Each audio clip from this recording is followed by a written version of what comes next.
It was the kind of summer morning that felt too peaceful to ever be remembered. Sunlight gently pouring over quiet suburban streets, birds chirping in the trees, and children's voices echoing through open windows. In the Whitaker household, things followed a familiar rhythm. 8-year-old Tommy Whitaker had just finished his cereal and was now outside, riding his bike in the backyard. His mother, Margaret, had gone inside to answer a phone call from her sister. The call lasted just under 10 minutes. When she came back out, Tommy was gone. At first, Margaret assumed he had gone to the neighbor's house, something he occasionally did without warning. But when she checked next door, they hadn't seen him. She circled around the house, calling his name louder each time. The gate was open, something she distinctly remembered closing earlier. His bike lay in the grass, tipped on its side. Nothing about the scene made sense. He hadn't taken his favorite toy truck. His shoes were still by the back door. His sun hat, which she always insisted he wear, was on the porch bench. Margaret's calls turned into frantic cries as the minutes dragged on. She ran to the street, knocking on neighbors' doors. A group of teenagers joined in the search. When she called Harold at work, she could barely speak. He rushed home, trying to calm her down as the police arrived. Officers canvassed the area, questioned neighbors, and even brought in dogs. The search extended into the nearby woods and continued long into the night. But there was nothing, no signs of struggle, no unusual tire tracks. No one had seen a stranger in the area. The news spread quickly. Local headlines read, "Boy missing in broad daylight." Volunteers set up a command post at a nearby park. Flyers with Tommy's smiling face were posted in stores, schools, and on telephone poles. A $10,000 reward was offered by the family, and tips came in from surrounding towns, but none led anywhere. No body, no evidence, no closure. Margaret refused to believe he was dead. She insisted he had been taken and would someday return. She left the porch light on every night. Every year on his birthday, she baked a small cake and placed it by the window. She kept Tommy's room untouched, the bed still made, his clothes still folded in the drawers. For her, hope was the only thing she could hold on to. Harold grieved differently. He stopped talking about Tommy almost immediately. He returned to work within a week, citing the need for routine. He focused on tasks, kept the yard neat, and avoided conversations about the past. Many believed he was simply trying to stay strong for Margaret. His stoicism made sense to friends, especially those who believed men of his generation didn't show emotion easily. The years blurred together. Investigators came and went. Cases opened and closed, and Tommy's name faded from public memory. Margaret and Harold stayed in the same house, living quietly, attending church, tending to their garden, and waving politely to neighbors. No one suspected anything unusual. They were, to all appearances, a couple shaped by grief, not secrets. Somewhere beneath the surface, beneath the flower beds, and beneath the memories, something far darker was buried. Margaret had spent every day mourning a child she thought had vanished without explanation. She never imagined that the answer had always been right in front of her, and that the man she had shared her life with for nearly 5 decades knew exactly what had happened to their son. Harold Whitaker was the kind of man people rarely looked at twice. He wore beige jackets, kept his hair trimmed, and drove the same Ford sedan for nearly 2 decades. He taught high school math for over 30 years and retired with a gold watch and a round of applause. People called him reliable, methodical, and private. To his neighbors, Harold was a quiet man who kept to himself and loved his garden. To Margaret, he was a rock stoic, dependable, and always composed. In all the years they were married, she never saw him raise his voice. He never lost his temper, never slammed a door, never cried. After Tommy vanished, Harold became even more withdrawn. He threw himself into work, leaving the house early and returning late. He kept the lawn mowed, the hedges trimmed, and the garage orderly. He handled the bills, fixed appliances, and scheduled appointments.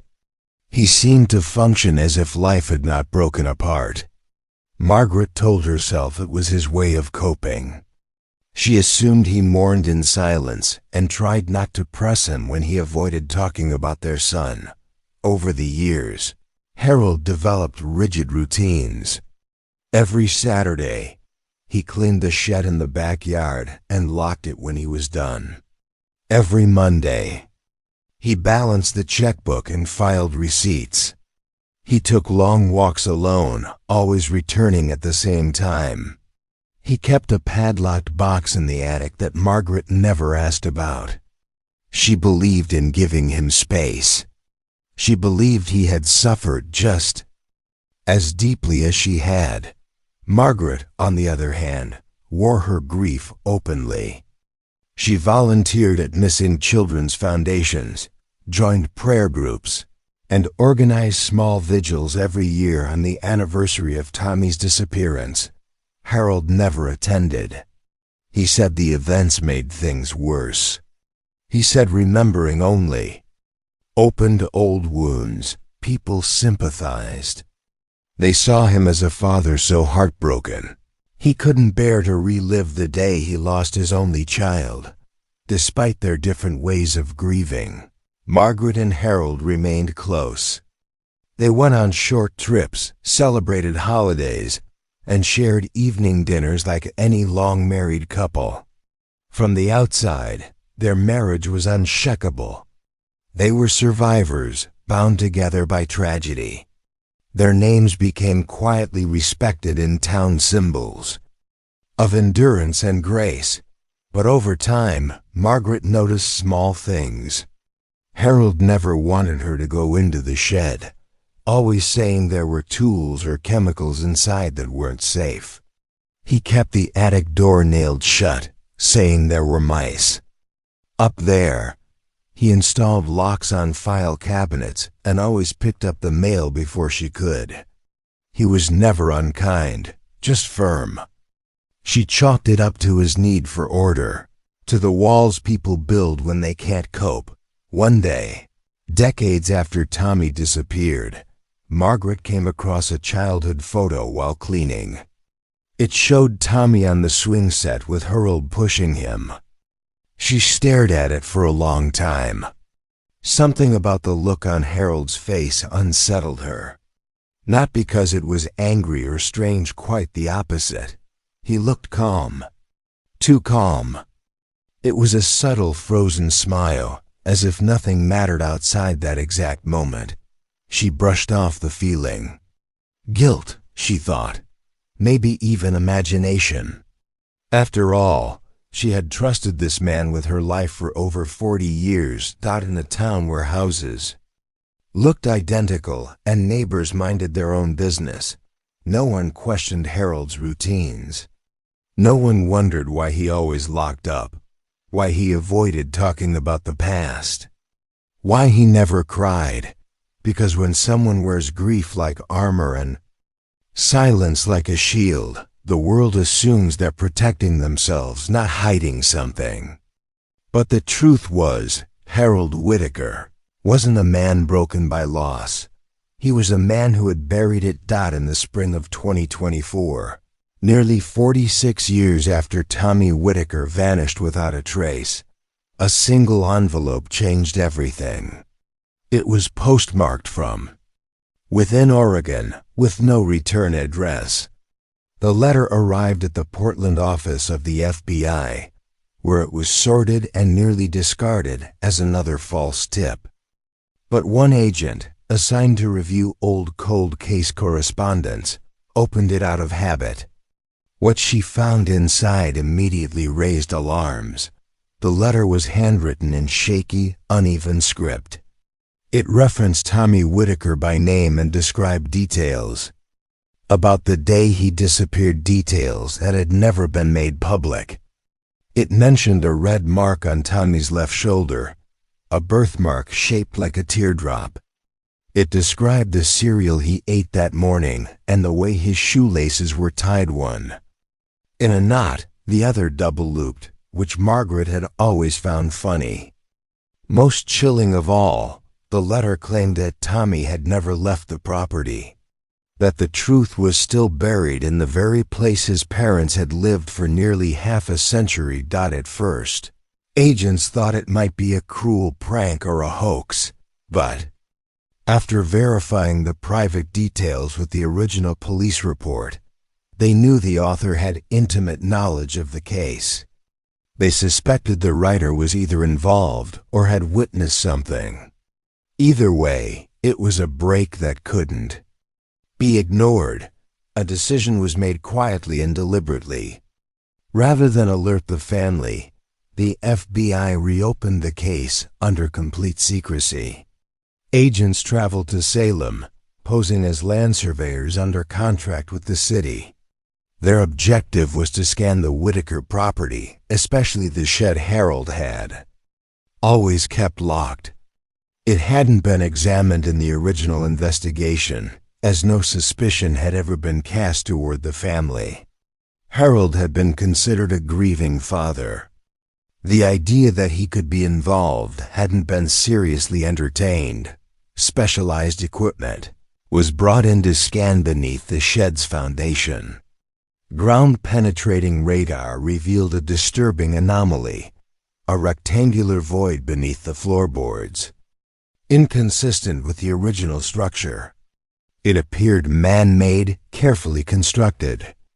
Agents requested a warrant under the justification of renewed probable cause based on new evidence from an anonymous source. The search was conducted under the guise of utility maintenance.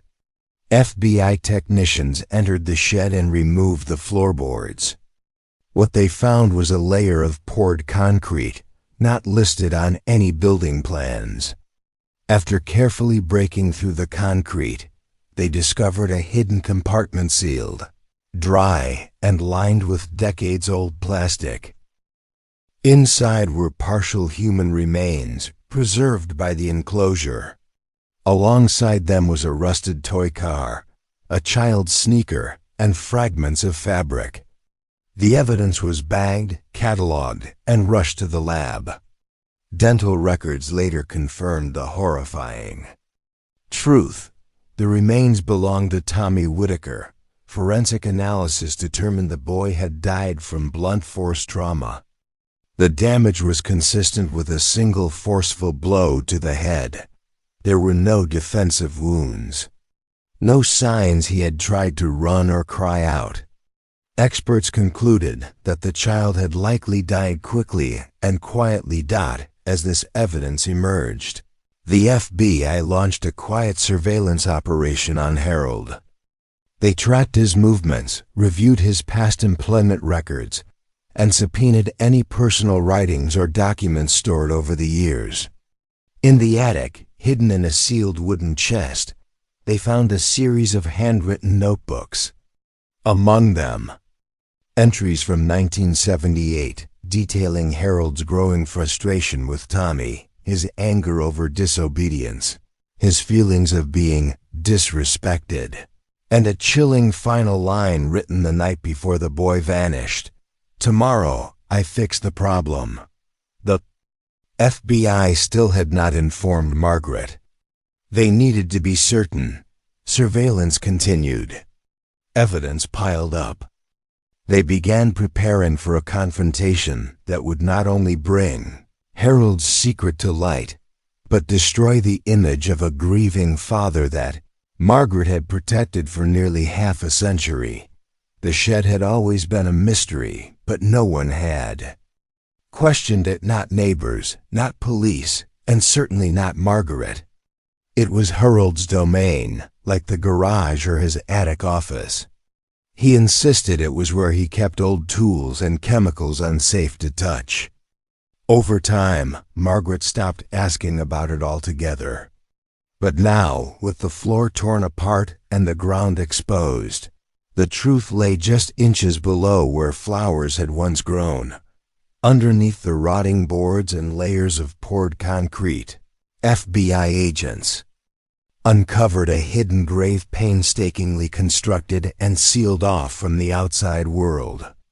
The compartment had been built deep enough to avoid suspicion, with plastic sheeting used to prevent smells and water from penetrating.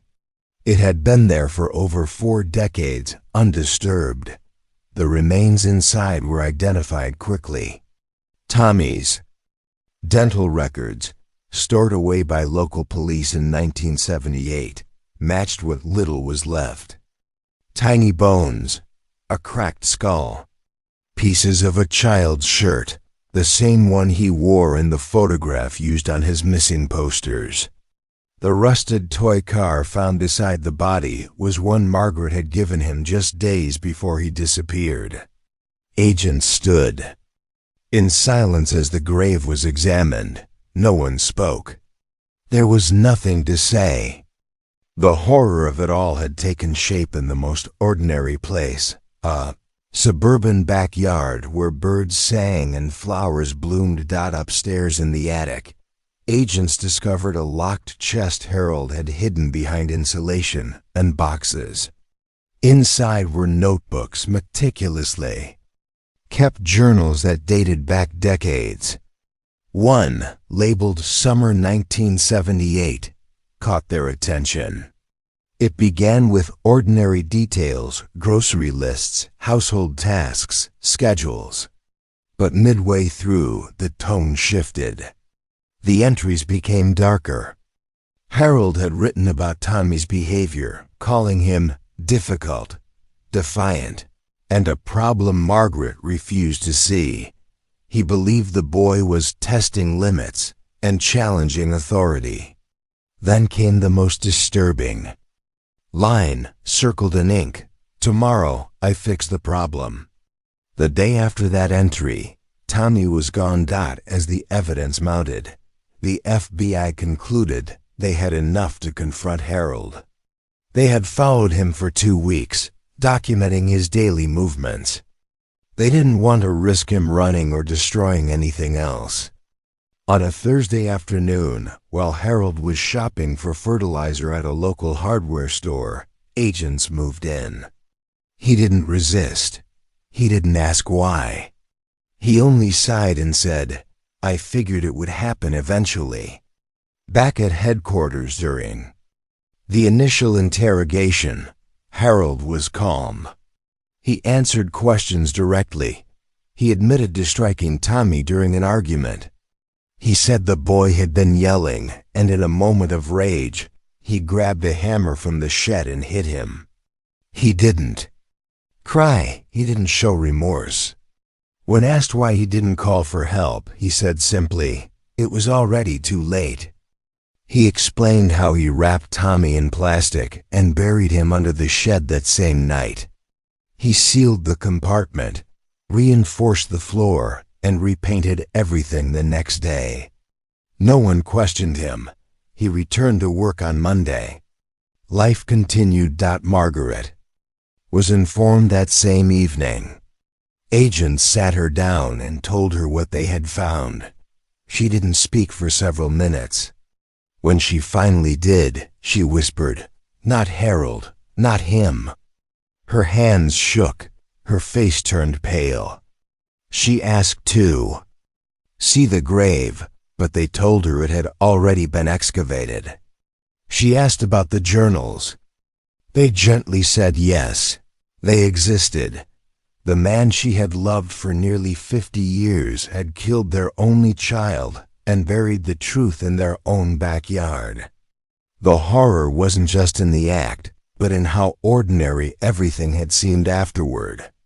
A quiet house, a garden, holidays, laughter shared over dinners, all of it built on a lie.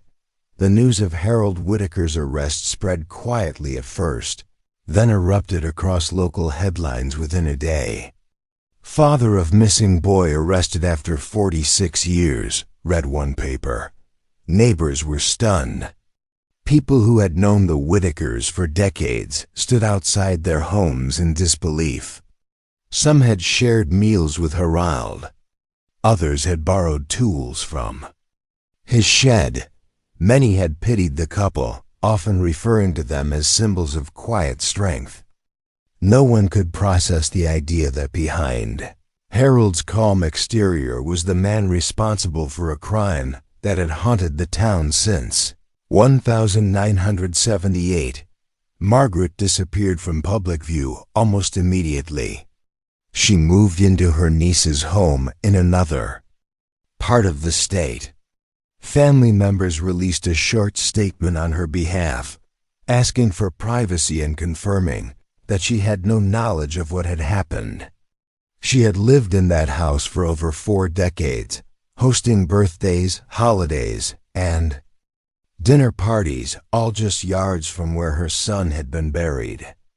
She had spoken about hope and healing while Harold sat silently beside her, knowing exactly where Tommy had been the entire time. During Harold's arraignment, the courtroom remained silent as the charges were read aloud. First-degree murder, tampering with evidence, concealment of human remains. He entered a guilty plea, waiving his right to trial. In a short statement, he admitted to killing Tommy in a moment of uncontrolled anger, and said he had buried the truth out of fear and selfishness. He did not ask for forgiveness. The sentencing was swift. Life in prison without the possibility of parole. The judge described the crime as a betrayal so deep that it defied understanding. Prosecutors argued that Harold's calm demeanor over the years was not a sign of coping, but of control. He had crafted a careful image, one that deceived neighbors, friends, and his own wife. Margaret never attended the hearings. She couldn't bear to see him again. After the sentencing, the FBI released a full report on the investigation. It included photos of the hidden grave, transcripts from Harold's journals, and a timeline of how the anonymous letter had reignited the case. They confirmed that the letter's author remained unknown. Speculation suggested it may have been a neighbor who saw something strange that day, or perhaps someone Harold had confided in during a moment of guilt. The writer had never come forward, and their identity remained one final mystery in the case. Tommy was finally laid to rest with a proper burial. Margaret chose a small cemetery just outside of Salem, surrounded by trees. The service was private. A modest headstone was placed at the site, engraved with his name, the dates of his short life, and the words, "You were always here. We just didn't know where." In the years that followed, the story of Harold Whitaker became a cautionary tale. It was featured in documentaries, podcasts, and books. Reporters interviewed former students, neighbors, and even colleagues. Most described Harold the same way: polite, quiet, never suspicious. That was what made the story so haunting. Evil hadn't come to their neighborhood in the form of a stranger or a criminal. It had been living among them all along, trimming hedges and waving from the porch. Margaret never spoke publicly about Harold again. She later filed for divorce, simply writing in her petition, "He was never the man I thought I married." She now lives in quiet anonymity, far from the town that once admired her marriage. The house where she once built a life was eventually sold. The shed was demolished. The garden was dug up and replanted, but some scars never fade. Even when the truth comes to light, what it leaves behind is something darker than silence. It is the knowledge that love, trust, and safety had been poisoned from within. Not by a stranger, but by the person who shared your table, your home, your life.